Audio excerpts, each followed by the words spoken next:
Welcome to all of you in the course Introductory Biology. Today we will discuss about morphology of fruits and seeds. The objective to study about morphology of fruits and seeds. Learning outcome: the student will know about the morphology of fruits and seeds.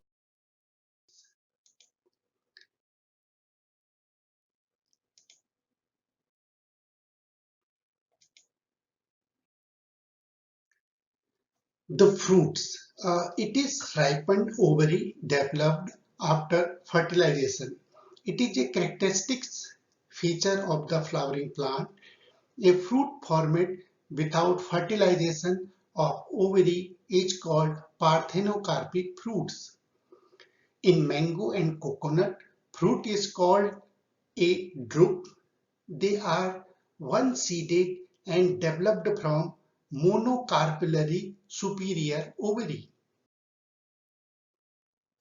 A fruit consists of pericarp, means fruit wall. It may be dry or fleshy. Thick and fleshy pericarp is differentiated into outer epicarp, middle mesocarp, and inner endocarp. Seeds, if you will see the seeds, that is in the fruits, there is epicarp, mesocarp, seeds, and endocarp. So here is given some example. Through this example, you are easy to understand. One example is given mango, one example is given coconut. In mango, the pericarp is well differentiated into thin epicarp, fleshy edible mesocarp, and stony hard endocarp. In coconut, the mesocarp is fibrous. The seeds,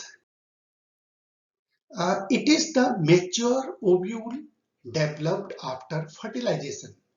A seed is made up of seed coat and an embryo. An embryo is made up of radicle and embryonal axis and one that is wheat, maize, or two cotyledons, that is gram and pea. Structure of dicotyledon seeds. The outermost covering of a seed is the seed coat. Seed coat has two layers, outer testa and inner tegmen. On the seed coat, there is a scare called hilum, through which the developing seeds are attached to the fruit. Above the hilum is a small pore called the micropyle. Now you see the photograph of a seed. There is a seed coat, hilum, and micropyle. If you see, then you will segregate by the cotyledons. Then you see the cotyledons in the plumule and radicle. Hilum is the very small portion and micropyle. So through this figure, you are easy to understand the concept of seed and its development. Within the seed coat is the embryo consisting an embryonal axis and two cotyledons. Cotyledons are fleshy and full of reserved food materials.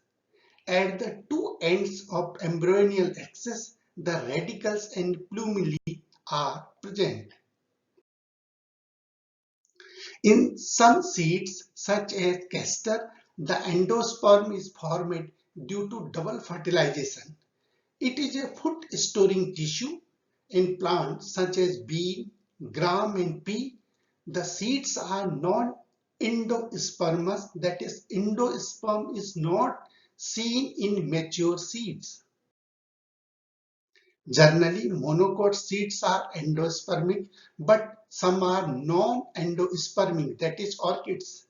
In cereals like maize, the seed coat is membranous and generally fused with fruit wall. The endosperm is bulky and store food.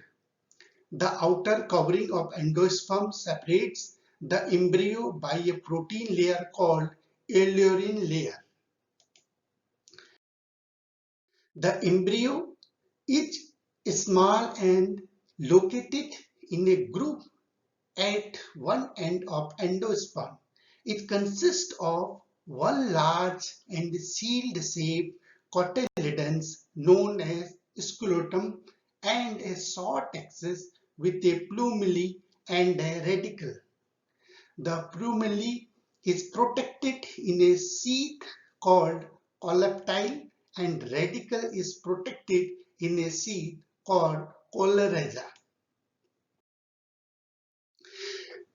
These are the few example of practice question. These are frequently asked. What is the fruit of a flowering plant?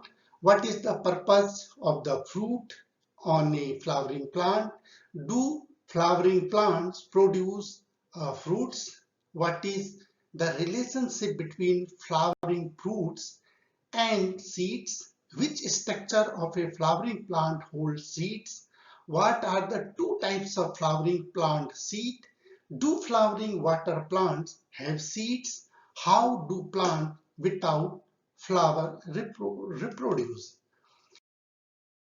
These are few references for your study. I hope this lecture will be helpful for you. Thank you very much.